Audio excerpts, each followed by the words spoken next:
నమస్కారం N99 news కి స్వాగతం. హెడ్లైన్ చూద్దాం.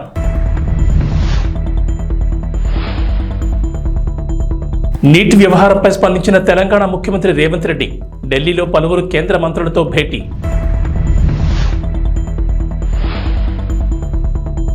రేషన్ కార్డుదారులకు ఏపీ ప్రభుత్వం గుడ్ న్యూస్. జూలై నెల నుంచి కందిపప్పు కూడా బియ్యంతో పాటుగా పంపిణీ చేయాలని చంద్రబాబు ఆదేశం.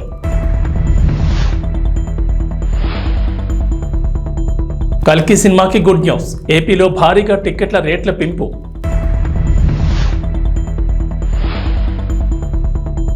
ఏపీ తెలంగాణకు వర్ష సూచన. పలు జిల్లాల్లో వర్షాలు, ఎల్లో అలర్ట్ జారీ. నీట్ వ్యవహారంపై సిట్టింగ్ జడ్జితో విచారణ జరిపించాలని తెలంగాణ ముఖ్యమంత్రి రేవంత్ రెడ్డి డిమాండ్ చేశారు. ఢిల్లీలో ఆయన వరుసగా కేంద్ర మంత్రులతో భేటీ అయ్యారు. రేపు మరికొందరు కేంద్ర మంత్రులను కలవనున్నారు.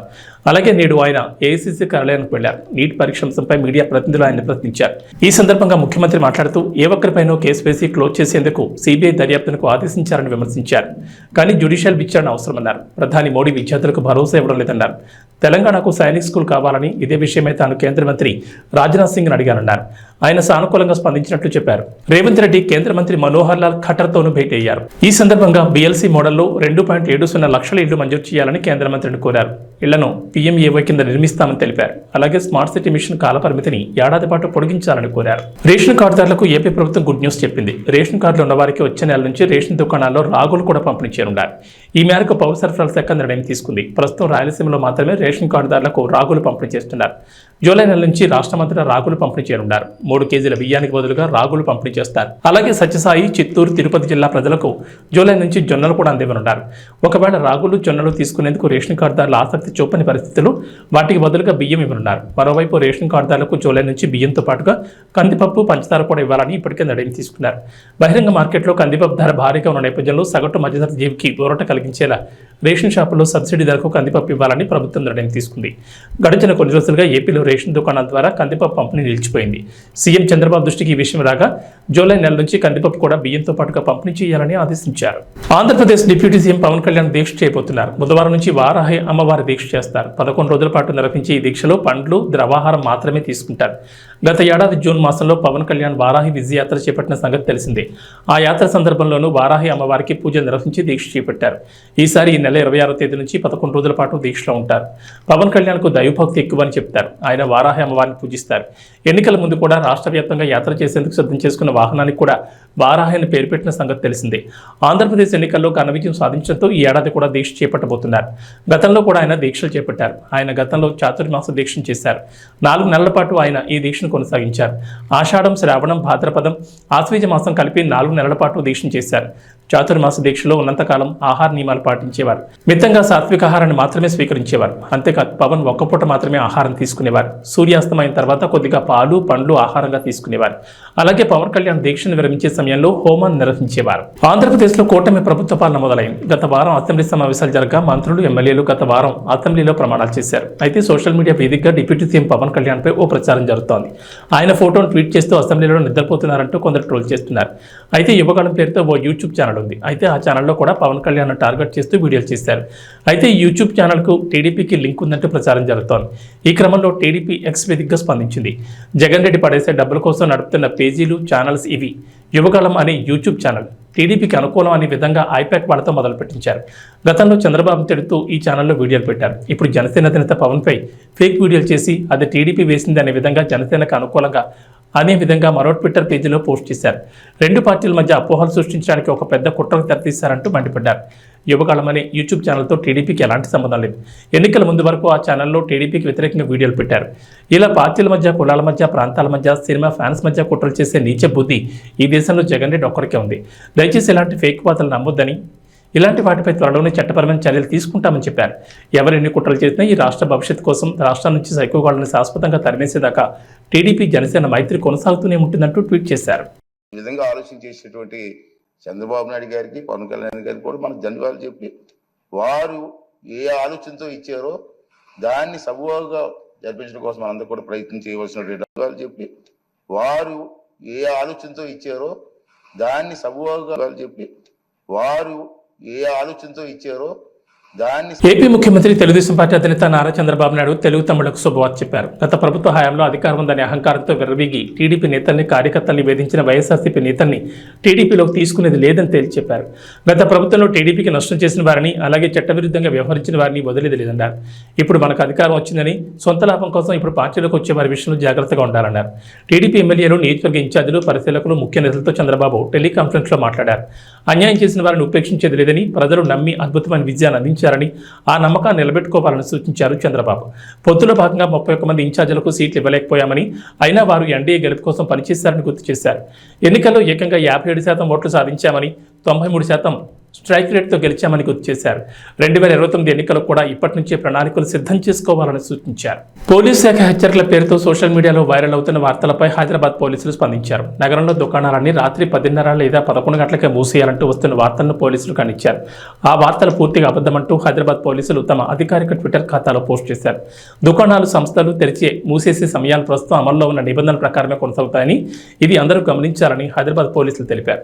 అయితే హైదరాబాద్లో నెలకొన్న ప్రస్తుత పరిస్థితుల్లో సీఎం రేవంత్ రెడ్డి పోలీస్ శాఖకు కీలక ఆదేశాలు చేశారని, ముఖ్యమంత్రి ఆదేశాల మేరకు నగరవాసులకు పోలీసులు హెచ్చరికలు జారీ చేశారంటూ సోషల్ మీడియాలో ఓ పోస్టు వైరల్గా మారింది. ఈ పోస్టులో బహిరంగ ప్రదేశాల్లో మద్యం తాగొద్దని, రోడ్లపై అల్లర్లు సృష్టించొద్దని, అనుమానాస్పద వ్యక్తులకు లిఫ్ట్ ఇవ్వొద్దని పోలీసులు హెచ్చరికలు జారీ చేసినట్లుగా ఉంది. వీటితో పాటు నగరంలో దుకాణాలు రాత్రి 10:30 నుండి 11 గంటల లోపే మూసేయాలన్న నిబంధన కూడా ఉంది. గంజాయి సరఫరాదారులను, గంజాయి తీసుకునే వారిని వదిలిపెట్టేది లేదని, అర్ధరాత్రి జులైగా ఎవరైనా తిరిగితే కఠిన చర్యలు తీసుకుంటామంటూ హెచ్చరికలు జారీ చేసినట్లుగా పోలీసు లోగోతో పాటు సీఎం రేవంత్ రెడ్డి ఫోటోతో ఉన్న పోస్టర్ సోషల్ మీడియాలో వైరల్ అవుతోంది. అయోధ్య రామాలయం ప్రాణ ప్రతిష్ఠ జరిగి 6 నెలలు కూడా గడవకముందే ఆలయ పైకప్పు లీక్ అవుతోంది. శనివారం అర్ధరాత్రి అయోధ్యలో కురిసిన తొలి భారీ వర్షానికి నీళ్లు గర్భగుడిలో ప్రవేశించాయి. ఇందుకు సంబంధించిన ఫోటోలు బయటకు వచ్చాయి. కాగా నీరు లీక్ అవుతోందని ఆలయ ప్రధాన పూజారి ఆచార్య సత్యేంద్ర దాస్ సోమవారం వెల్లడించారు. దేశం నలుమూల నుంచి వచ్చిన ఇంజనీర్లు రామాలయాన్ని నిర్మిస్తున్నారని, అయినప్పటికీ నీళ్లు లీక్ కావడం ఆశ్చర్యానికి గురిచేస్తుందని అన్నారు. ఆలయ నిర్మాణంలో నిర్లక్ష్యంగా వ్యవహరించారని, గుడి ప్రాంగణంలోకి చేరిన నీరు బయటకు వెళ్లే మార్గం కూడా లేకుండా నిర్మించారని సత్యేంద్రదాస్ అన్నారు. రామ్లల్లా ముందు పూజారి కూర్చునే చోట వీఐపీలు దర్శనం చేసుకునే స్థలంలో నీరు లీక్ అవుతుందని పేర్కొన్నారు. వర్షం కురవడం ఎక్కువైతే లోపల కూర్చుని పూజ చేయడం కూడా ఇబ్బందేనని ఆయన పేర్కొన్నారు.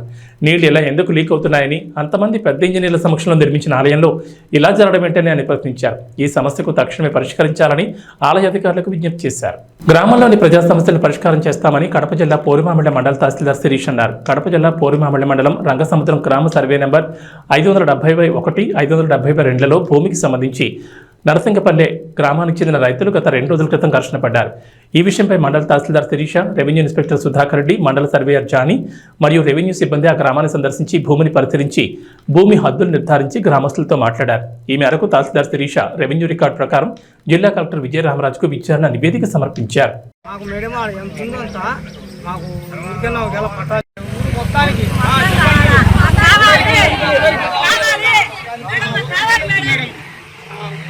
మొత్తం వాళ్ళకి మా మొత్తం అందరికి ఈరోజు పోగొట్టుకుంటే రేపు ఏ దానికి లేదు. అది కానీ ప్రభుత్వం ఇచ్చేది మామూలు ఖాళీ లేదు. చూడండి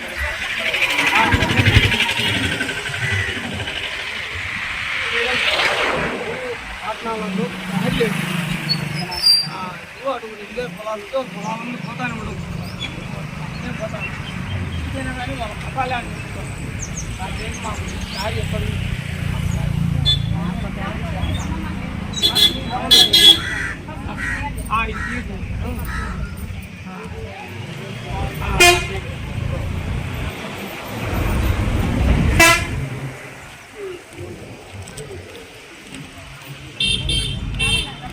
మేడం చేస్తాం. రాయలసీమ జిల్లాలో వర్షాలు పడడంతో రైతులు ఖరీఫ్ సాగుకు సన్నద్ధమవుతున్నారు. వేరుశనగ, కంది, టమాటో, మిరప, పత్తి సాగు చేస్తున్నారు. సేద్యం ఖర్చుకు భరించలేక పలువురు రైతులు తమ పిల్లలు, కుటుంబ సభ్యుల రెక్కల కష్టాన్ని నమ్ముకుని సేద్యం పనులు చేస్తున్నారు. అనంతపురం జిల్లా కంపదూరు మండలం నూతిమడుగులో రైతు సర్దానప్ప తన 2 కొడుకులను గుంటుకకి ఇరువైపులా కట్టి టమాటోలో కలప నివారణ చేస్తున్నాడు. ట్రాక్టర్, ఎద్దుల సేద్యం ఖర్చులు భరించలేక తన కొడుకులు 10వ తరగతి చదివే రాణా ప్రతాప్, ఇంటర్ చదువుతున్న కార్తీకులను గుంటకకి కట్టి కలప నివారణ చేయడం రాయలసీమ రైతు దీనస్థితికి అద్దం పడుతోంది. ఎకరా పొలంలో సేద్యం, కలప నివారణ చేయాలంటే 10,000 ఖర్చు అవుతుందని రైతులు ఆవేదన చెందుతున్నారు. నూతనంగా వచ్చిన ప్రభుత్వం తమ కష్టాల నుండి గట్టెక్కించాలని రైతులు వేడుకుంటున్నారు.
లేక పేదలు రైతులు చాలా ఇబ్బంది పడుతున్నారు కూలీలతోనూ.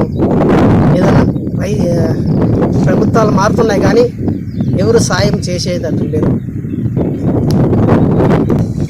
ఇప్పటికైనా ప్రభుత్వమైనా సాయం చేస్తామని కోరుతున్నాను.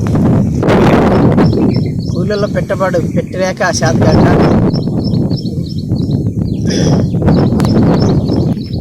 కూలీలకు పెట్టుబడి పెట్టలేక కూలీలకు 20-30 వేలు అవుతుంది. దానికి కూలీలను పట్టుకొని అవస్థ పడుతున్నాను. ఇప్పటికైనా గవర్నమెంట్ సాయం అవుతుందామని కోరుతున్నాను. డామిట్ కథ అడ్డం తిరిగి కటకటాల్లోకి. ₹1 కోటి అప్పు ఎగవేతకు వేసిన ప్లాన్ బెడిసి కొట్టింది. తాను తీసుకున్న అప్పు చెల్లించకుండా ఎగవేతకు ప్లాన్ చేసిన వ్యక్తి జైలు పాలయ్యాడని తాడేపల్లి సీఏ కళ్యాణ్ రాజ్ అన్నారు. విలేకరుల సమావేశంలో ఆయన మాట్లాడుతూ మంగళగిరికి చెందిన గుర్రంకొండ రాము వీరాంజనేయులు అనే వ్యక్తి వద్ద 90 లక్షలు చెల్లించాల్సి ఉండగా నగదు బదులు బంగారం ఇస్తానని నమ్మించి బయటకు తీసుకెళ్లారు. బంగారం ఇచ్చినట్లు ఇచ్చి తన మనుషుల చేత దొంగతనం చేయించి కటకటాలు పాలయ్యాడన్నారు. అందరికీ నమస్కారం. విసిపోయే నిజాలు ఏంటంటే, ఈ రాము ఎవరైతే ఉన్నారో ఇతను వీరాంజనేయులకి సుమారు వడ్డీతో కలిపి ₹1 కోటి దాకా ఇవ్వాల్సిన సందర్భంలో ఆ డబ్బులు ఎగవేయాలనే తలంపుతో రాము అనే వ్యక్తి మంగళగిరి పట్టణానికి చెందినటువంటి రత్న, బబ్లు, మహబూబ్ బాషా అనేటువంటి అతని యొక్క స్నేహితులతో ఒక కుట్రపూరితంగా మోసానికి పాల్పడాలని తద్వారా ఆ డబ్బుల్ని వీరాంజనేయులకి వాళ్ళు ప్లాన్ చేసుకొని వాళ్ళు ఈ విధంగా విజయవాడ నుంచి మంగళగిరి వెళ్తుండగా ఇద్దరు కలిసి వెళ్ళేటప్పుడు కొంతమంది వ్యక్తుల్ని హైర్ చేసి బ్యాగ్ లిఫ్టింగ్ పర్పస్ గుంటూరు నుంచి ఒక 3 వ్యక్తుల్ని హైర్ చేసి దీనికి ఈ పథకం ప్రకారంగా ఆ బ్యాగ్ ని రాము దగ్గర నుంచి లిఫ్ట్ చేయడం జరిగింది. ఈ విధమైన పథకాన్ని అమలు చేసేదానికి రాము సుమారు ₹10 లక్షల ఈ టీమ్ కి ఆఫర్ చేసినారు. అందులో భాగంగా ₹1 లక్ష ఇవ్వడం కూడా జరిగింది. ఈ కేసు అంతా హడావిడి జరిగిన తర్వాత రిమైనింగ్ ₹9 లక్షల కూడా ఇస్తానని చెప్పడం జరిగింది. ఈ కేసుని పకడ్బందీగా వితిన్ 20 hours లోనే ఈ కేసుని ఛేదించడం జరిగింది. బేరప్ప ఆలయ నిర్మాణానికి అనుమతి ఇవ్వాలని ప్రభుత్వం వెంటనే స్పందించి న్యాయం చేయాలని, లేకపోతే రాష్ట్ర వ్యాప్తంగా గొల్ల కురుమల ఆధ్వర్యంలో నిరసన కార్యక్రమం చేపడతామని రాష్ట్ర కురుమల యువ చైతన్య సమితి అధ్యక్షుడు నరసింహ అన్నారు. గజ్వేల్ పరిధిలోని R&R కాలనీలో బ్రాహ్మణ బంజేర్పల్లి గ్రామంలో కురుమ సంఘం ఆధ్వర్యంలో రాష్ట్ర కురుమ సంఘం నాయకులు సమావేశం నిర్వహించారు. ఈ సందర్భంగా మాట్లాడుతూ తొగుట మండలంలోని బ్రాహ్మణ బంజేర్పల్లి గ్రామంలో కురుమ కులస్తులకు బీరప్ప దేవాలయానికి సంబంధించి 2 ఎకరాల స్థలం, దేవాలయం గొల్ల కురుమల 5 ఎకరాల స్థలం సొంతంగా డబ్బులు పెట్టి కొనుగోలు చేశారు. కానీ మల్లన్న సాగర్ రిజర్వాయర్ నిర్మాణంలో సొంత ఇండ్లతో సహా వ్యవసాయ భూములు, దేవాలయం వాడు కొనుగోలు చేసిన జాగాలు మొత్తం పోవడం జరిగిందన్నారు. అప్పటి ప్రభుత్వం సిద్దిపేట జిల్లా కలెక్టర్ అందరూ కూడా మీకు గుడికి గుడి, బడికి బడి అన్ని విధాలా ఇస్తామని హామీ ఇచ్చి గజ్వేల్ పట్టణ శివార్లోని అలండర్ కాలనీలో బ్రాహ్మణ బంజార్లపల్లి గ్రామస్తులకు కులస్థలాలు ఇచ్చారు. కానీ దేవాలయం నిర్మించుకోవడానికి స్థలం చూపించలేదు. కురుమల ఆరాధ్య దైవమైన బీరప్ప అక్క మహంకాళి దేవాలయాలు నిర్మించేందుకు స్థలం ఇవ్వమని ప్రభుత్వాన్ని కోరగా ఫారెస్ట్ దగ్గరలో ఉన్న 20 గుంటల స్థలంలో గ్రామంలోని వివిధ వర్గాలకు చెందిన దేవాలయాలు కట్టుకోమని ప్రభుత్వం చెప్పారు. కానీ ఆ 20 గుంటల స్థలంలో కురుమల ఆరాధ్య దైవమైన బీరప్ప దేవాలయం నిర్మించుకుంటామని, ఎట్టి పరిస్థితుల్లో దీన్ని వదులుకోబోమని ప్రభుత్వం వెంటనే స్పందించి న్యాయం చేసి దేవాలయాలు కట్టుకునేందుకు అనుమతినివ్వాలని, లేకపోతే రాష్ట్ర వ్యాప్తంగా గొల్ల కురుమల ఆధ్వర్యంలో నిరసన కార్యక్రమం చేపడతామని డిమాండ్ చేశారు.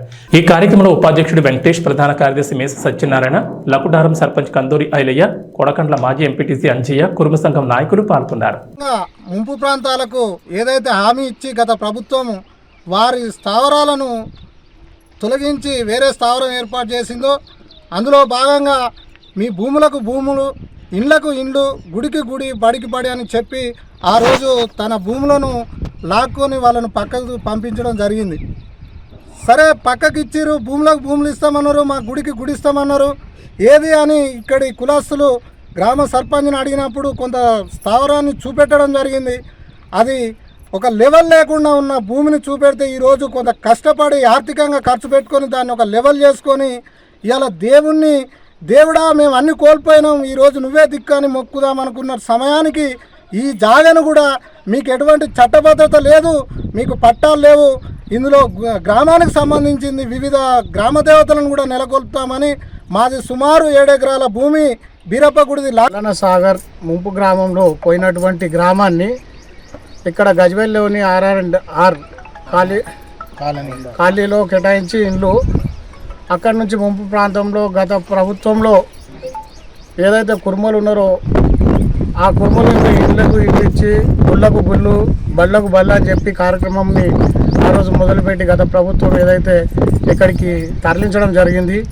అందులో బీరప్ప గుడి 2 ఎకరాల విస్తీర్ణంలో కన్నా పెద్ద మర్రిచెట్టు గల బీరప్ప గుడి ఉండే, అదేవిధంగా ఒక 5 ఎకరాల గ్రామంలో ఉన్నటువంటి అందరూ కుటుంబాలంతా కలిసి గొర్రెలకు మేకలకు షెడ్డుకు కొనుక్కున్నటువంటి భూమి, ఇవన్నీ కూడా కోల్పోవడం జరిగింది గత ప్రభుత్వం హయాంలో.